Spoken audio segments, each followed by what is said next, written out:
Selam, bugün 21 Haziran 2025. Okuyanlar bilir, Kur'an yetimler, fakirler, muhtaçlar için harcamayı sadece teşvik etmez, açıkça bir buyruk olarak bildirir. Bunu da Allah yolunda harcamak diye tanımlar. Bu imkanı olanların zor durumda olanlara gösterdiği bir lütuf değildir. Diyanet çevirisinden okuyorum. Zariyat suresinin 51. surenin 19. ayeti.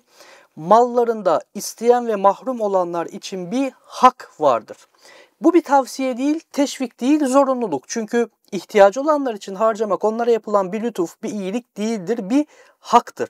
Daha da önemlisi, bu hakkın ne zaman teslim edilmesi gerektiği konusunda da Kur'an oldukça açıktır. Yine Diyanet çevirisinden okuyorum. 6. surenin, En'am suresinin 141. ayeti. Bunlar meyve verince meyvelerinden yiyin, hasat günü de hakkını, yani Diyanet'in parantez için eklediği ibareyle öşürü verin. Anahtar ifade bu. Hasat günü, yani kazandığın an, para veya mal eline geçtiği an. Kur'an'ın buyruğu bu kadar netken bakıyorsunuz Diyanet'e, ayetteki hakkını sözcüğünün yanına parantez içinde öşürü ibaresini eklemişler. Öşür, yani toprak ürünlerinden alınan zekat. Ne oluyor o zaman? Sanki Allah bu ayet sadece tarladan bahçeden çıkanla ilgili, başka bir şeye yorma kafanı demiş gibi bir algı yaratılıyor, değil mi? Siz de kalkıp ya kardeş siz zekat için bir yıl geçsin şartı koşuyorsunuz ama ayet bangır bangır kazandığın an ver diyor deseniz ne olacak? İşte o zaman bu parantez ya dur bakalım ya o dediği öşür, yani tarım ürünüyle ilgili sen karıştırma oraları dercesine bir kalkan oluveriyor. Olay nerelere varmış biliyor musunuz? Bakın üşenmeyin, Diyanet'in İslam Ansiklopedisini açıp öşür maddesine bir bakın. Adamlar tefsirlerde acaba bu ayetin hükmü kalktı mı yoksa hala geçerli mi diye uzun uzun tartışmalar çevirmişler.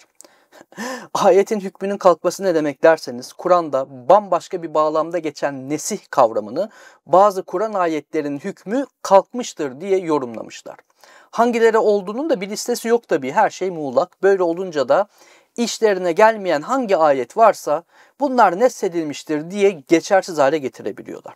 İşte bu ayette de bunu tartışmışlar. Acaba kalktı mı, belki kalkmıştır diye bu açık net Kur'an ayetini işlevsiz hale getirmeye çalışmışlar. İşin ironisine bakın ki Kur'an'ın sürekli hatırlattığı bir konuda Kur'an'ın dediğinin tam tersini yapmak için bu kadar çaba harcanmış.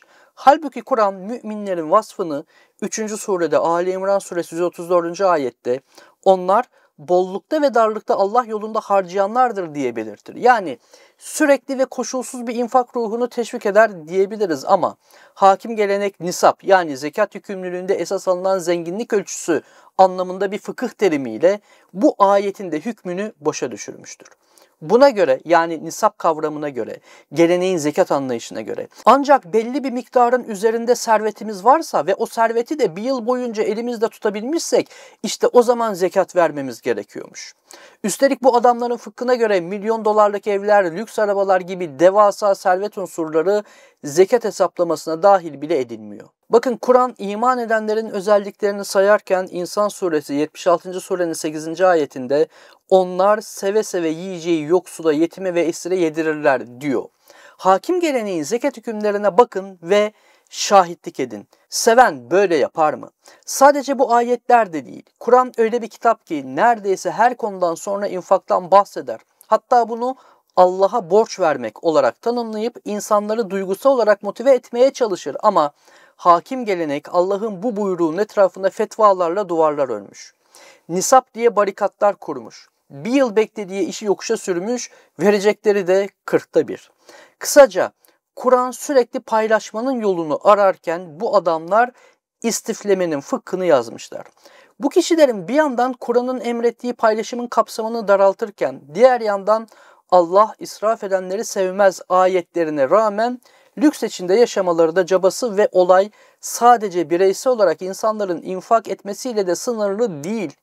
Kur'an'ın ekonomik sistemle ilgili hedefini en iyi Haşr suresi 7. ayette geçen mal içinizde yalnız zenginler arasında dolaşan bir servet haline gelmesin ifadesinde görebiliriz. Ülkemiz yaklaşık 20 yıldır dini referanslarla yönetiliyor. Geldiğimiz yere bir bakın. UBS'in raporuna göre geçtiğimiz yıl dünya çapında dolar milyonerleri en çok artan ülke Türkiye'ymiş. Konuşmaya gerek yok. Ayet ortada. Durum ortada. Bu kısa videoda bu çelişkiye dikkat çekmek istedim. Umarım faydalı olmuştur. Başka bir videoda görüşmek üzere. İyi günler diliyorum.